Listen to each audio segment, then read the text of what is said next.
Hey everyone, today we're going to be covering projects. So in Slant, projects are similar to workflows. It's a place where you can store your tasks and have a set template or cadence for the way you want your projects to work. Here on the projects page in Slant, you can see you have different views. Right now I'm on the all projects view, so you can see all of your projects for all of your clients. In a list view like this, I can click into each one if I want and see who it's assigned to, the related record, the type of project, and then I can see each task and each milestone for them and my progress there. I can complete tasks from here. I can even go to the related record if I just click on it. I can also filter from this projects view. So if I want to have the status be any of the ones that are in progress, I can see that, or any of the ones that are overdue, I can see that. I can filter by who it's assigned to. I can filter by the project type or completed or created by. I can also sort here by start date, next task due, pipeline changed, A to Z, and I can search. Once I'm done with the All Projects tab, I can go to any of the other tabs and see how they work. So this is the Kanban view. You can enable that or disable that in the project settings, which I'll show later. But you can see here if you have multiple projects in the same milestone, they'll just stack on top of each other, or they'll be next to each other if they're different milestones. So here you can see the client onboarding test project that I've created, and you can see each milestone here. This is the fake test project I have in here. So I can see all the information about it. I can complete the project or delete the project from here. I can see each milestone that I have. And then if I click into it, I can see the task I need to do. I can complete the milestone from here. I can view the other milestones and tasks. And the point of milestones is to keep things in order. So currently I can do these tasks, but I can't do these ones unless I manually do it, because this needs to be done first. So milestones are used to keep things in order.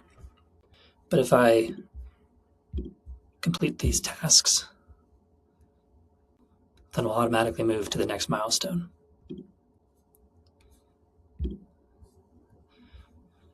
This is an outcome that I've set in settings.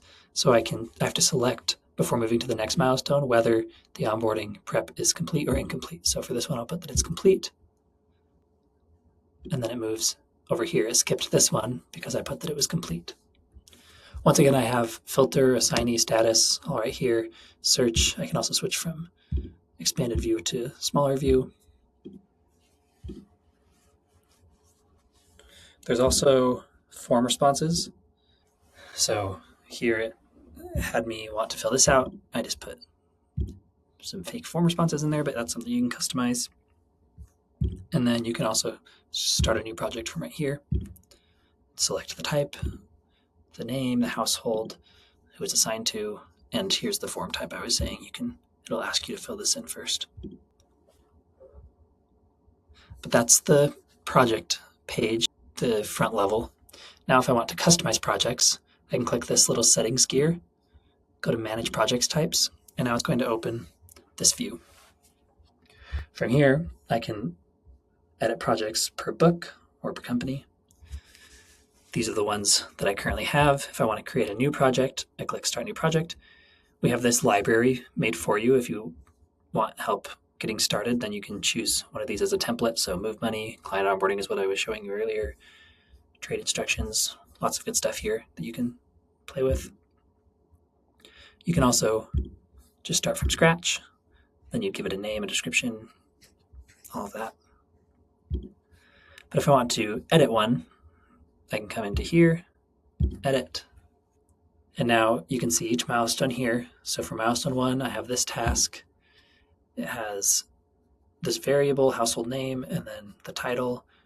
You can set the priority, the label, who it's assigned to, the team, when it's due, and if you want to have an email template. You can insert variables here. You can mark tasks created from this template as private. You can insert a table, and you can attach documents. Outcomes are what I was saying earlier, where we have this question, which is when they finish the tasks, it's then going to ask if the onboarding prep is complete or if it's incomplete. Then if it's complete, we'll move to the ready for meeting milestone, which is right here. If it's incomplete, then we'll move to the request data from client milestone. Outcomes are a way to control what goes where when a milestone is completed. If you need the workflow to go to the next milestone or a future one, then you can adjust that there. Form inputs are adjustable here. That was the one we had on the first one, which for mine I just put information and data, but you could put something better. And then in the settings, you can change the color, the title, and the auto advance of each milestone. Under the settings tab is where you can change if it's a household, a contact, or a business project. You can enable or disable the Kanban view if you don't like that, and you can add attachments. You can also view from here the number of milestones, its owner kind, how many active projects you have, and whether or not Kanban is enabled. And then you can duplicate as well. I should also mention that from projects, with this gear tab, you can manage project types like I showed, but you can also show canceled projects and show completed projects. And that'll show you all of your completed projects. And that's everything for projects.